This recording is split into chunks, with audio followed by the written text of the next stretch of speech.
సంఘంలో కూడా ఈ 4 విషయాల నుంచి పారిపోతుంటే దేవుడు నీ విషయంలో బాధపడుతున్నాడు. నీలో సహవాసం లేదు, నీకు బోధ లేదు, రొట్టెలో నువ్వు పాల్గొనట్లేదు, ప్రార్థన లేదు, కలిసి కుటుంబం నుంచి నువ్వు వేరైపోతున్నావు అని చెప్పి దేవుడు కూడా ఈ విషయంలో చాలా బాధపడుతున్నాడు. తన రక్తాన్ని ప్రోక్షించి తన ప్రాణాన్ని పెట్టి తన శరీరాన్ని నలగొట్టుకొని విరగొట్టుకొని సంపాదించినటువంటి సంఘం ఇది.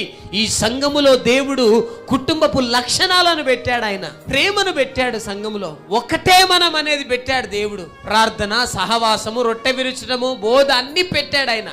ఇవన్నిటికీ మనం దూరంగా వారిపోతూ ఉంటాం. ఇవన్నీ నీ జీవితంలో నువ్వు కలిగి ఉండాలి. ఎప్పుడైతే ఈ 4 విషయాలు సంఘస్థులందరూ చేశారో అప్పుడు ఏం జరిగిందో తెలుసా? గొప్ప రివైవల్ స్టార్ట్ అయిపోయింది. సో రివైవల్ ఎప్పుడు స్టార్ట్ అవుతుంది అంటే సంఘంలో ఉన్న ప్రతి ఒక్కరు కూడా స్పిరిచువల్గా యాక్టివ్ ఉన్నప్పుడు.